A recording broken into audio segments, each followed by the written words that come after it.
sabi ko po kanina, I'm not going to preach, but rather, we're going to meditate God's Word, not just the observation and the interpretation, but most likely po, darako tayo sa tinatawag nating application. So alam naman po natin na today is November 20, and we only have 10 days for us to practice, to train, para po sa medical mission na ating pong inaabangan. So again, it is not just the highlight na gusto lang po ni Ate Rose, but over and over again, I want you to focus on the goodness of God. Lagi ho, wag mawawala yan. So yung puso ni Ate Rose, ando doon na yan eh. Okay? So mas maganda lang makita, mas mag-glorify, ma-amplify, ma-magnify natin ang kaluwalhatian ng Panginoon. So sa talatang ito, ang sabi ko kasi niyan, for I am not ashamed of the gospel of Christ. Si Apostle Paul ang nagsasabi niyan. So you have to understand, the writer of Romans ay si Apostle Paul, and the recipient or the receiver of the letter, of course, yung po mga taga-Romans. Okay, so matagal ng panahon na gusto niya pong magpunta sa lugar na yan, at kung aatras ho kayo, okay, tingnan natin ha, Romans, okay, Romans chapter 1, verse 11. For I long to see you, that I may impart unto you some spiritual gift, to the end ye may be established. So kausap niya dito, mga mananampalataya. Okay? Comforted together with you by the mutual faith, both of you and me. Okay, then ano kasunod po niyan? That is, that I may be comforted together. 13. Now I would not have you ignorant, brethren, that oftentimes I purpose to come to you, okay, but was let hitherto. Kumbaga, nahadlangan. Sabi sa verse 13. 13. Nagahang ba? Okay. That I might have some fruit among you, even as among other Gentiles. So the very purpose of the letter is to give encouragement sa mga mananampalataya. And at the same time, hindi lamang po yung nasa puso niya. He is so into preaching of the gospel na hindi lamang yung mga missionary journeys niya ang gustong makarinig, even the whole world ang gusto niya makarinig. So, limited lang ang kanyang oras, ang kanyang lakas, and even the resources. So, anong target niya? Pupunta siya sa Roma, which is the center of the world. Okay? So, parang ganito yan. Kung gusto mong makabalita, pupunta ka sa sentro. Sa Maynila, dapat ang punta mo. Kasi lahat ng tao papunta dyan, so wala namang kagaya natin na meron ng multimedia, lahat ng tao pumupunta dyan, so kapag nakarinig sila, pag umuwi sila ng kanyang bayan nila, maririnig nila kung ano yung napakinggan ng tao nagdalo ng balita. So ano yung goal ni Apostle Paul?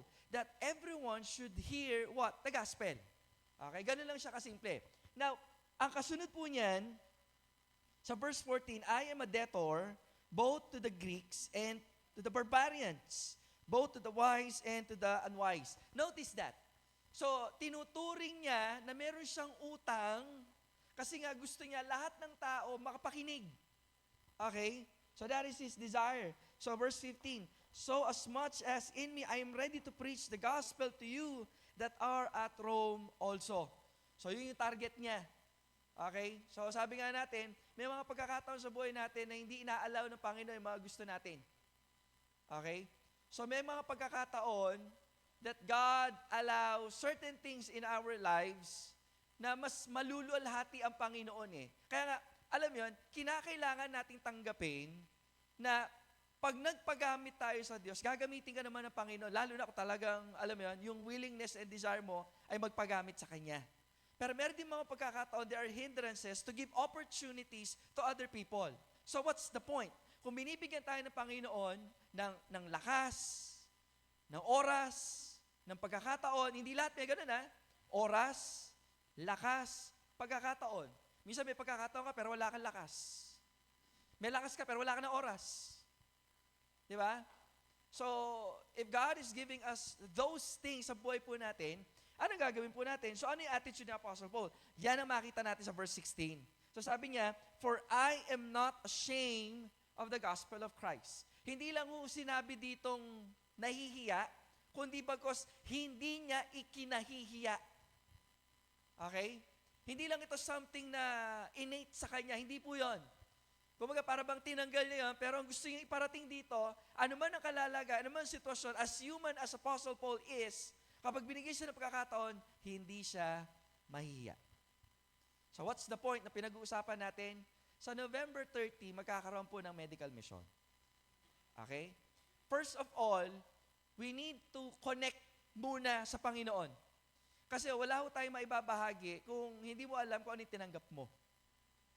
So, the first thing we need to realize is, gaano nga ba tayo ka-grateful sa kaligtasan na ibinigay po sa atin? Yun eh. Kaya nga si Apostle Paul, even those people na hindi na-reach out, sabi niya, may utang ako sa inyo. Okay?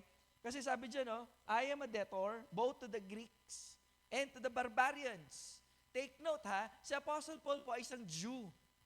But he is called to be the apostle to the Gentiles. Diba? Hindi madali ito, mga kapatid. Kasi nga, ang kanyang kultura, diba? Ang kanyang kinalakhan ay ibang-iba dun sa mga lugar na pinupunta niya. Pero alang-alang sa Ebanghelyo, ano sabi niya doon? Hindi siya nahihiya. So sa November 30, what's with that activity? Tandaan niyo ito, marami yung tao ang pupunta doon sa lugar na kung saan gaganapin po ang medical mission. So, the first thing you need to understand, iba't ibang edad, iba't ibang tawag dito, yung kalalagayan ng kanilang isip. May mga nakapag-aral, meron din namang hindi. So, aminin nyo na rin, meron din ng mga pagkakataon, pero very minimal lang. Pero dahil siyempre, medical mission ito, they are asking favor para at least kahit papaano, ma-avail po nila yung libreng pagpapatingin, yung libreng pagpapagamot. So kapag tayo po ay nandoon na in a situation, ano po yung mga ministry or rather service na pwede po nating ibigay? So kung mag-full force man po tayo, so tanungin mo muna, ano yung gagawin mo? Okay? So if God is calling you, and it's a good training ground, lalo na sa mga bago pa lang, to share the gospel, and this is a good opportunity. Dahil sabi ko nga, sila pa lang din nakikiusap. Okay? So ano gagawin po natin? So the first thing you need to know is learn how to greet. Okay? So good morning po. So isulat niyo yan. Greetings muna. Okay? So good morning po. Ano pang mga greetings? Welcome po sa medical mission, okay, ni Ate Rose. Ito po'y inalaw ng Panginoon para sa inyo. So, pasok po kayo. Okay? Kasi nakaano yun eh. Kumbaga, pupunta sila dun sa lugar, tapos magkakaroon lang ng announcement, and then i-divide na po natin sila. So, before they go, dun sa mga tinatawag nating assigned, what do you call this? Services, kasi tatlo yan. Medical, dental, and optal. Okay? So, ang mabilis lang siguro dyan yung optal kasi pababasahin lang naman sila. Tapos, ipapasukat yung salamin, yung grado, kung ano yung doon, perfect grado nila. Fit, hindi naman masyado kasi mahalaga makapagbasa sila eh. Diba? Tapos, ang medyo matagal lang yung sa medical.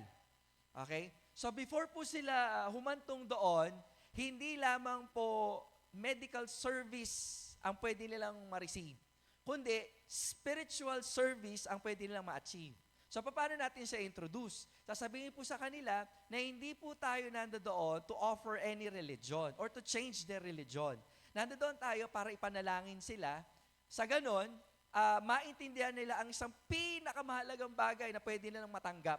Pero syempre, may intriga sila. Ano yun? Yung kaligtasan na nagmumula sa Panginoon. But before you do that, sabi ko nga, ano gagawin nyo muna? Mag-greet muna tayo. Okay? So, isulat nyo, isip na kayo, ngayon pa lang, ano ba yung greetings na pwedeng bigay natin sa kanila? Okay? So, greet muna. Pangalawa, state the purpose. Even though alam naman natin na nandoon sila to ask for service, di ba? State natin yung purpose ng medical mission. Ito po ay nabuo dahil ginamit si Ate Rose, which is yun naman talaga eh. Ginamit si Ate Rose upang sa ganon, hindi lamang po makapag-offer ng medical, kundi gusto rin niya po sa biyaya ng Panginoon na ang bawat isa ay maabot po natin sa spiritual na kalalagayan. So yun yung intro po natin na tinatawag. So let us state our business. Okay? Huwag kayong mahiya Don't back down. Okay? Sapagkat sabi ko nga, ang mas higit na kailangan ng tao, higit sa medical, yung tinatawag po nating spiritual. Yun yung buhay na nagmumula sa Panginoon. Nakikinig po ba kayo?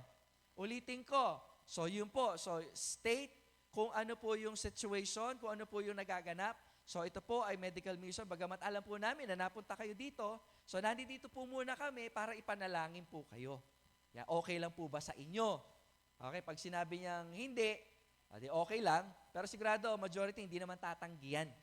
Okay? So, seize every opportunity, okay, to share the gospel kasi ando doon na sila. So, ulitin ko, paulit-ulit.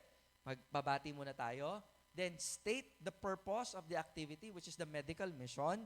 And then, papasok ko yung ngayon doon sa tinatawag nating situational problem na tinatawag.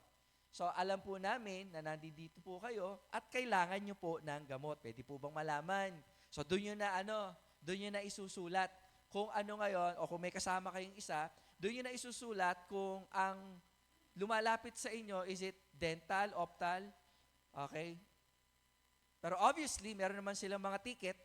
Tama, tita, Oo, makikita naman doon. Pero tanong nyo na rin po, para at least talagang you are making connection, conversation dun sa tao. As much as possible, madaldal po ang kailangan natin kasi nga, mahaba yung pila, hindi natin alam, di ba, kung kailan matatapos yung isang service, okay, o di naman kaya, sa sobrang haba ng pila, nakatunga nga lang sila. Kaya nga sabi ko nga, mag-antabay lang tayo. Kung kailangan ng maraming need to talk to the people, then much better.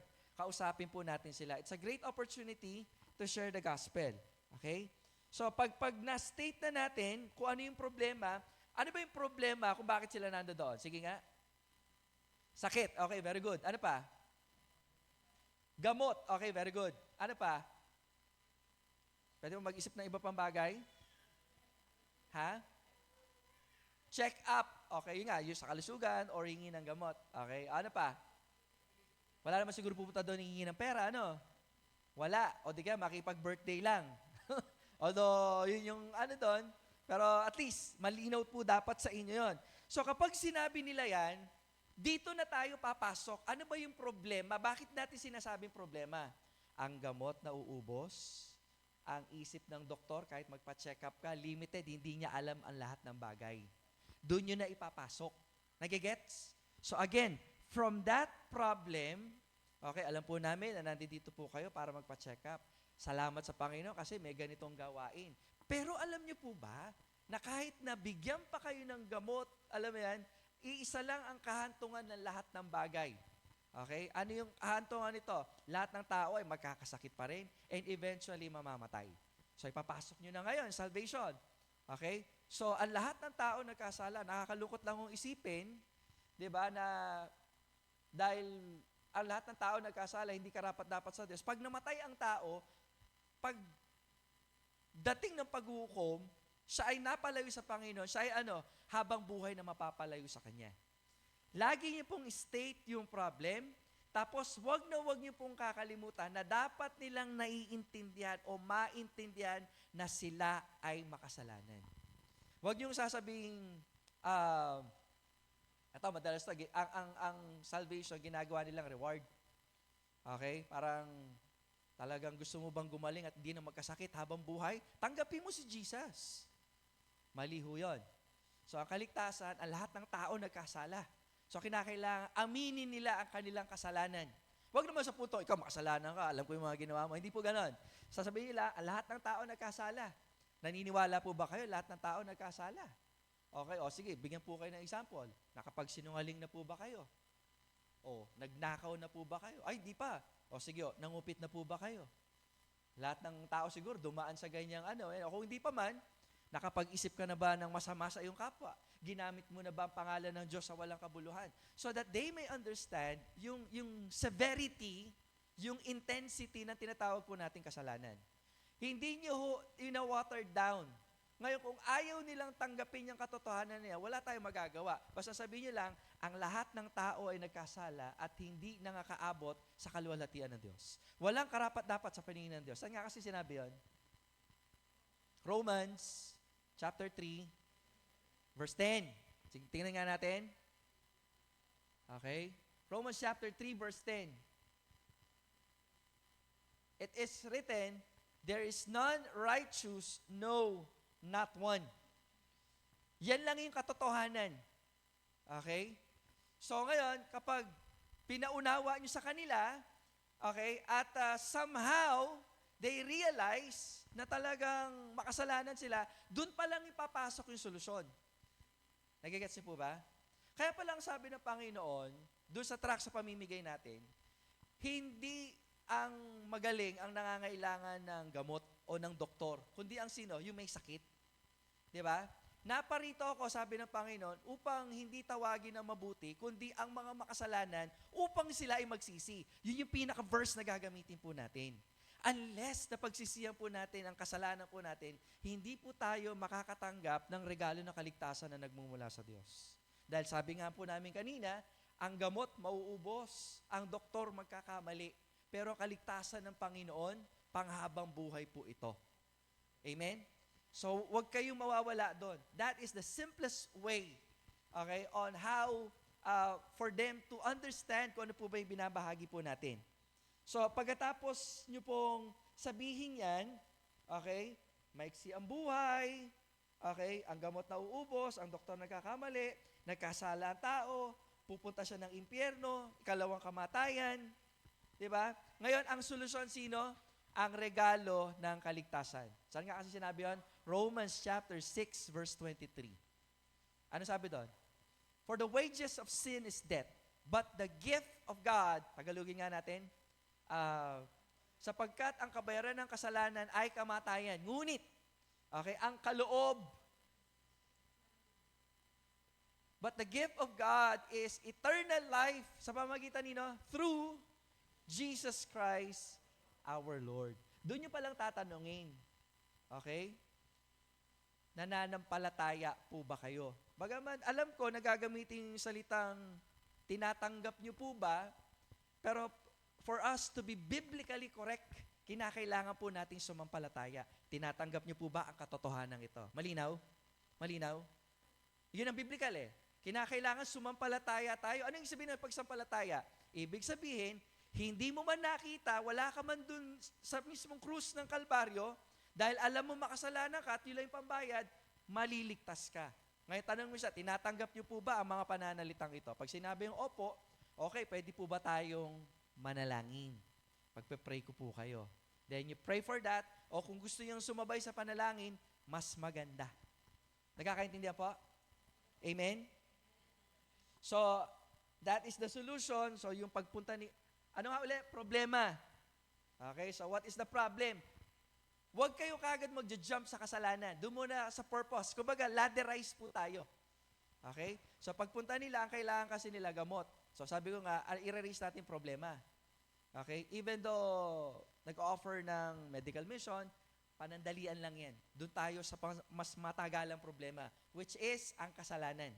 So tapos, dahil pag-uusapan natin ang kasalanan, dapat yung tao mismo maintindihan niya na makasalanan siya. Bakit, Pastor? Hindi siya tatanggap ng kaligtasan hanggat hindi niya naiintindihan ang kasalanan niya. Amen? Nangyari ba sa inyo yon? Oh, dapat ang kasalanan na isinuko ay talagang inaayawan nyo na at hindi na binabalik-balikan. Yun ang totoong tumanggap.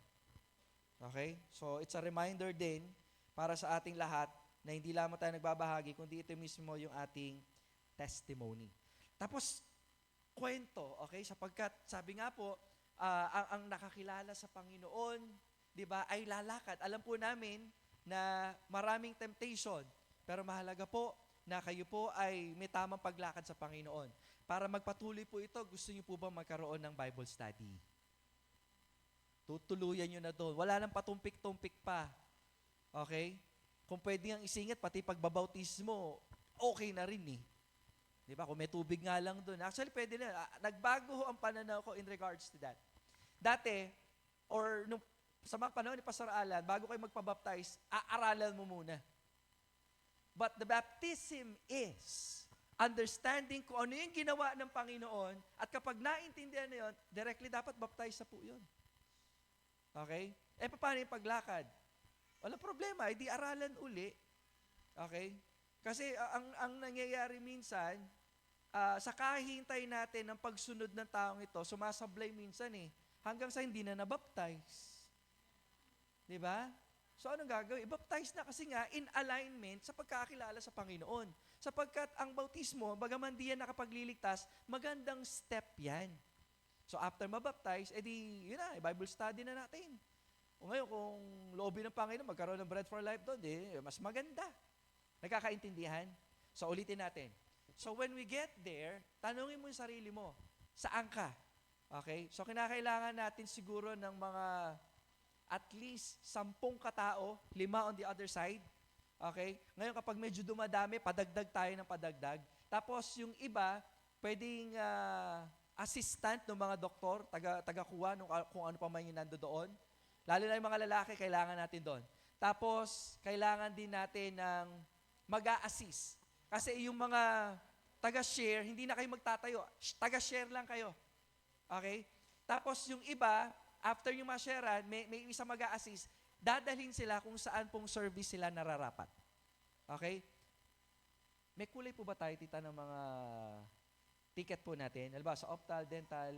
Angel, anong kulay natin? Ha? Sa ticket, sa pamimigay. Ay, isa lang kulay. O talagang kailangan nga natin na tagalis kung sakali, ano yung services na i-avail nila. Okay? So, ulitin ko ha. Bagaman nandoon tayo for a medical mission, we have a different task, a mission, a purpose. Diba? To reach out to these people. So, ngayon, yung mga taga-share, wala kayo ibang isipin yun lang. Paano mas mapa-enhance yun? Tapos, yung ibang tao natin sa press, kayo po yung mga taga-assist. Nagkakaintindihan po ba tayo? Para malinis po yung flow. So kasi at first, nakaipon na doon. So magkakaroon lang po ng announcement. Okay? State lang din yung purpose ng gawain to have an opening prayer. Tapos konting kantahan lang din siguro. Then we will start. Okay? Meron na tayo maupo doon. Yung mga taga-set up. Mahalaga, isa-set up po doon. Kasi meron mga tents po yan. Kada tent, okay, nandoon yung lugar ng mga dentista, doktor. Tapos yung sa Optal, may sarili din po silang lamesa po doon. Okay? So, bakit ko sinasabi ito? Dito na mag-start. Kada meron po tayo medical mission, ganyan at ganyan na po ang gagawin po natin. I-enhance na lang po natin kada, alam mo yan, magkakaroon ng medical mission. Meron pa nga isa yung relief operation. Okay, meron pa rin yan. Pero sa kanan natin yan. Yun, may mga ticket po tayo dun sa medical, sa relief. Kaso nasa 150. Oo, yung sa relief operation. Pero dito, medical mission, ganun po yung gagawin po natin. Okay? So tandaan niyo po yung verse na tinalakay po natin, Romans chapter 1, verse 16. For I am not ashamed of the gospel of Christ. Hindi natin siya dapat, ikahiya. So again, so when we get there, pag napunta na po tayo sa Bekuran, doon sa, ang tawag natin, hindi naman muli sa farm. Sa farm, sa Bekuran Farm, doon kina tita, ayan, pupusosyon na po tayo. Okay? So, wag lang kayong mahiya makipag-communicate. Ulitin ko, pumunta tayo doon to minister. So, as much as possible, nandoon tayo, alam dapat natin kung ano po yung gagawin natin. Ngayon, kung sa palagay mo hindi mo kakayanin ang mag-share, so maghanap ka ng ibang pwedeng area na pwedeng makapag-minister ka. Yung nga, taga-assist, taga-bigay ng tubig sa mga doktor, taga-bigay ng merienda, para at least smooth po yung ating flow. Nakakaintindihan po ba tayo? Amen.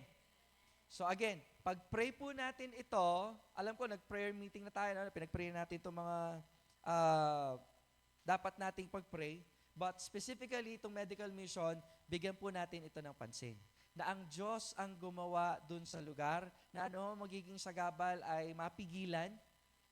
Okay? Hindi man ako nag-expect na may manggugulo, pero pag-pray pa rin natin. Wala naman talaga, pero pag-pray pa rin natin. Iba yung pinanalangin din po natin. Okay? So, in cooperation with the barangay ng Bekuran, HEMI at ng Press Ministry. We're not going there as a San Juan Lubao Baptist Church. We're going there as a press ministry. Nakaintindihan? So, kailangan din natin ng documentation. Si Bien, kung pwede ka. Okay? Um, may mga ilang announcement po ako. So yung iba ay sa mga devotional leaders na po yan. Yung in-announce ko po sa ating sariling group chat. May mga gagawin tayo. Okay, pero hindi na concern yung mga members, yung mga leaders lang. By next year, pag-pray nyo po, kailangan ko po ng suporta ninyo. Okay? Ako yung tipo ng taong, paano ba to? Hindi naman sa walang tiwala. Pero kung, bagay lahat naman kami, kahit sa isdi yata, kapag hindi kami satisfied sa ginagawa ng isang tao, buti pa ako na lang gumawa. So what's the point? So we are planning to train preachers. Okay? So, tanggalin nyo ang anumang bias ninyo, ang anumang iniisip nyo, lalo na sa mga itatayo natin para ma-train po sila. Kasi kung hindi natin sila itatrain, anuman ang maging ugali ng mga yan, along the way, I believe ang Diyos po ang magpipino sa kanila. Okay? So, anong gagawin ng mga to? So, both prayer meeting, ay magta-train na po tayo. Next year na po ito. Magta-train na po tayo ng mga preachers. So, kasabayan na pagtayo nila dito, magta-train po sila ng how to do exposition and at the same time, yung expository preaching. Ayan, gagawin po nila yan. Okay? So, ano pagpa-pray po ninyo? Una, wisdom. Amen? Wisdom na sabihin nila kung ano yung pinapasabi ng Panginoon at hindi yung gusto nyo marinig. Mahalaga yon. Pangalawa, humility. The most danger ng mga taong tumatayo, magkaroon sila ng yabang kasi tumatayo na eh. So for them to be reminded of that opportunity lang to serve, not to show. Okay? To serve and not to show. Hindi ito para palabas lang. Kaya nga susubukan na po natin. Amen? So kung meron man sigurong magiging stricto, ako na ho yun. Okay, pero sabi ko nga, paubayan nyo na sa akin yan, ang sa inyo po is panalangin itong mga to. For them to have wisdom and for them to have humility. Okay? By next year din po, pagpapray na natin yung mga isa-set po natin na mga leaders po ng iba't ibang ministries. Para at least delegation. Palagay ko kung bakit hindi po nagmamaterialize yung ibang plano, it's because the Lord wants me. Hindi na ako gumawa dun sa babae. Kumbaga, ang trabaho ko na lang is to oversee, which is hindi ko pa ho nasusubukan yan. Halimbawa, yung magli-lead po ng Bread for Life, ng press ministry, yung itatayo po natin as a president during our missions conference, kung paano po yung setup, tapos yung pong ating Christmas party and such, yung ating pong tatay, let's say for example, committee, pagdating po ng anniversary, para at isang trabaho ko na lang po is delegation. Delegation and training so that, alam mo yan, kasabayan po ng paglalagay po natin ng mga tao is matetrain na rin po sila. Paano ko nasabi ito? Nakita ko ito sa devotion po natin. Okay? Naging effective ang ating devotion because hindi na lang ako. Tama? Although in-start ko po siya, amen. Hindi nyo pwedeng sabihin na hindi ko siya pwedeng sinimulan kasi from start to finish, ako po yung nag-lead noon, naalala ninyo? And the Lord blessed that and nagbigay po tayo ng opportunity, specifically in my family, to lead the devotion. And makikita nyo naman talagang effective. Amen? Tandaan niyo, hindi lang si Nanay Linda ang effective. Lahat po sila. Because in their own way, God uses people uniquely. Iba-iba ng ugali. Kaya nga, alam yan, wag kayong mainggit. Okay? Sa mga talento, sapagkat ang Diyos din naman ang magre-reveal niyan kung talagang willing ka magpagamit sa Kanya. Yung binigay kay nanay, very unique po yun. Pero hindi ibig sabihin, si Tita Rose, si Ate Micah, hindi sila unique in their own way. They are unique also. Okay? Walang isang mold ng talent. Lahat po tayo iba-iba. Ang kagandahan dito, merong matapang, merong medyo matapang, at least nababalance. Okay? Kaya hindi dapat ang chismisan sa loob ng church eh. Kaya nga, yung sinasabi ngayon, nagkakaroon ng schism, yung pagtatalo-talo, yung pagkakampi-kampi, na sabi nila, ako kay Apollos, ako kay Pablo, ako kay Pedro. Hindi, may kanya-kanyang gamit niya. Kaya nga sabi ni Apollos, sabi nga ni Apostle Paul, may nagtanim, may nagdilig, pero lahat ng paglago, kanino galing yan? Sa Lord. Diba? So sa atin naman mga nagli-leader, okay, lalo na ako, ang hirap i-push kasi ang paglago. Kasi ang paglago nagmumula sa Panginoon. Our job as a pastor or devotional leader, kung tatawagin man natin, is to do the will of God and let God work sa buhay po ninyo. Dahil sabi ko nga, even though may mga kanya-kanyang talents and gifts, alam mo yun, gamitin nawa yan. Okay? Not sa mga leader, gamitin nawa yan ng mga member para ma-realize sila, ginagamit sila ng Lord, magpapagamit ako. Kailan ka ba hindi magpapagamit? Pag kinontra mo yun. Kapag sinabi ni Ate Linda, pagpatuloy mo yung kabaklaan mo, pagpatuloy mo yung bisyo mo, pagpatuloy mo yung pambababae mo, mali yun. Tama? Tama? Pero pag nagalit siya, ba't di ka na naman nag-attend? Huwag kayong magtatampo. Ganun lang kasimple. Tama naman, di ba? Minsan kasi ganito nangyayari. Masyado nating pinipersonal. Pag nangyayari anong personal, bakit si ganun? Ayun ang gagawin ng Diablo ngayon. Bakit ako lang? Hindi ko ganun. Para kay mga bata. Para kay sina Amy. Mga anak ko, ganun din. Ang napagalitan ko itong isa, tuturo niya yung isa. Ang gumagawa lang ho nung bata. Hindi na ho kayo bata. Di ba? Hindi na tayo bata, sabi ng Bible. Ngayon, kung bata pa rin kayo, talagang we will try to do everything by God's power para maging maayos po ang ating paglakad sa pananampalataya. Amen? So, yun lang po. Sabi ko, maiksi lang po tayo. So, at least maging reminder po yun sa lahat. Na magpatuloy po tayo sa paglakad natin, sa paglago natin sa Panginoon. Okay? So, marami pa po tayong kakaharapin pa. By the way, this coming Sunday, wala po ako. Yan, ako po in-invite kina Pastor Jeriel na muntik pa makalimutan. Thanksgiving po nila. And they're praying po sa church po nila na ma-develop po, ito pansinin nyo ma-develop sa puso nila yung giving. Kasi although may giving sila, at first excited, tapos meron pang binuo na magkakaroon ng separate na love gift sa pastor. Awa ng Diyos, ningas kugon lang. Bakit? Hindi pa ganun kalalim.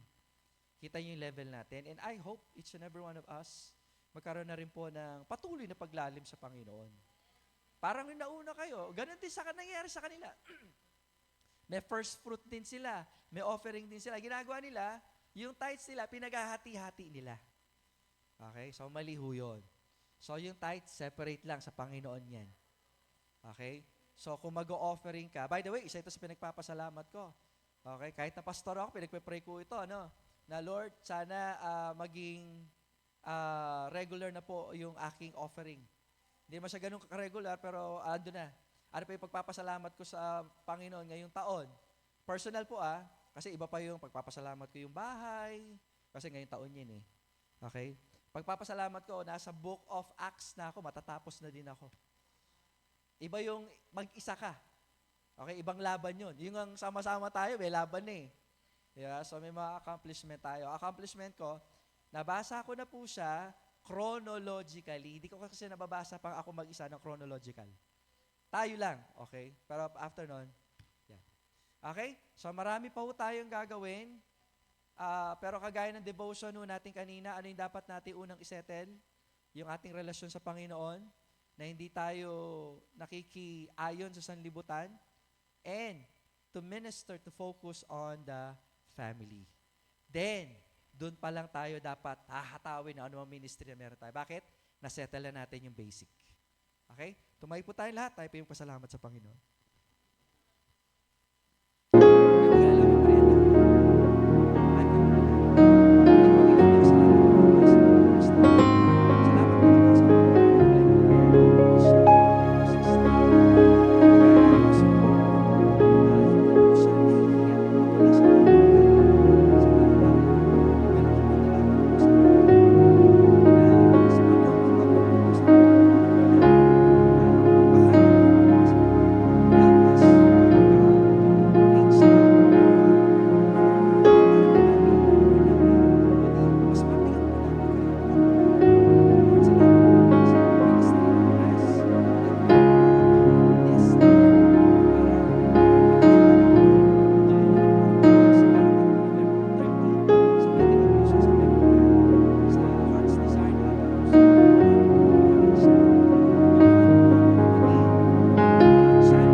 Salamat po. Magandang gabi sa atin lahat. Pag sa mga nasa online po,